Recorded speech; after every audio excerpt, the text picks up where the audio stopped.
Setelah Front Pembela Islam resmi dibubarkan pemerintah pada hari Rabu tanggal 30 bulan 12 2020. Tidak lama setelah pembubaran tersebut, Munarman dan kawan-kawan membentuk organisasi lain dengan singkatan yang sama, yaitu Front Persatuan Islam. Menanggapi munculnya Front Persatuan Islam, Kepala Biro Penerangan Masyarakat Divisi Humas Polri Brigjen Pol Rusdi Hartono mengatakan, saat ini Polri hanya fokus untuk melarangan kegiatan dan pelanggaran atribut dengan atas nama Ormas Front Pembela Islam atau FPI. Putusan bersama tentang larangan kegiatan, kepenggunaan simbol dan atribut serta penghentian kegiatan Front Pembela Islam jadi hanya menyangkut FPI saja, kata Brigjen Rusdi, dikutip dari Tribun News Kamis tanggal 31 bulan 12 2020. Polri, kata dia, bukan berada di domain untuk melarang perizinan munculnya ormas-ormas baru dengan nama yang mirip FPI. Nantinya hal itu diserahkan kepada kementerian dan pihak terkait yang mengurus soal perizinan ormas. Nanti ada instansi menangani hal itu, bukan domain Polri mengenai masalah perizinan organisasi kemasyarakatan, kata Rusdi. Sebelumnya, Wakil Sekretaris FPI Aziz Yanuar menyebut, organisasi Front Persatuan Islam ini tidak berbadan hukum dan tidak akan didaftarkan ke pemerintah. Meski Front Persatuan Islam tak didaftarkan, Aziz menegaskan bahwa ini adalah organisasi yang sah.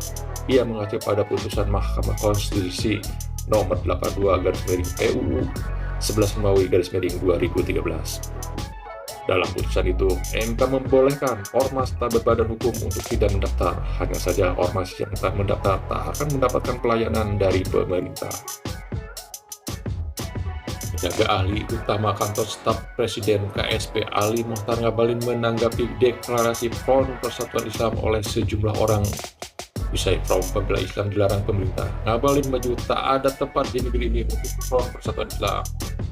Front Persatuan Islam, apapun namamu, oh tidak ada tempat di Republik ini, tulis Ngabalin dalam media sosialnya Jumat tanggal 1 bulan 1 2021. Ngabalin memberikan tautan unggahnya itu. Menurutnya, haluan Front Persatuan Islam adalah negara khilafah Islamiyah.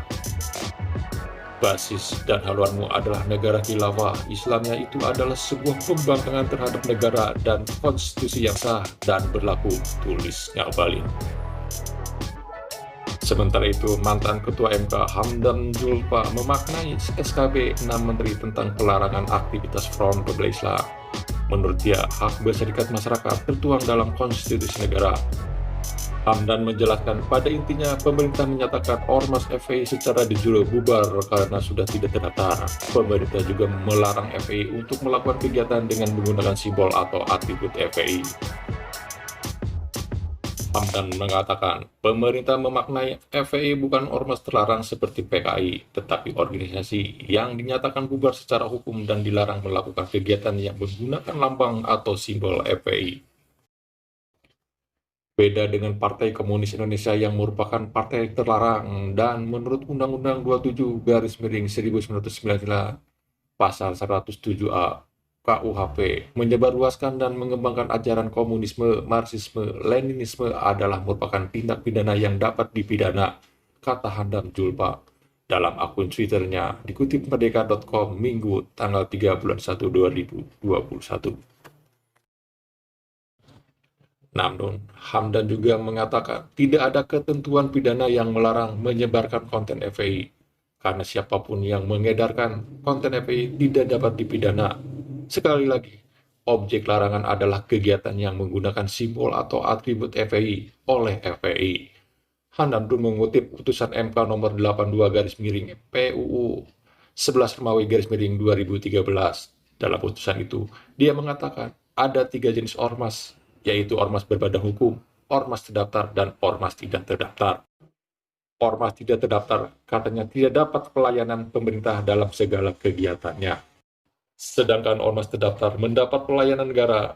Undang-undang tidak mewajibkan suatu ormas harus terdaftar atau harus berbadan hukum, karena hak berkumpul dan berserikat dilindungi oleh konstitusi. Negara hanya dapat melarang kegiatan ormas jika kegiatannya mengganggu keamanan dan ketertiban umum atau melanggar nilai-nilai agama dan moral, pungkas Hamdan.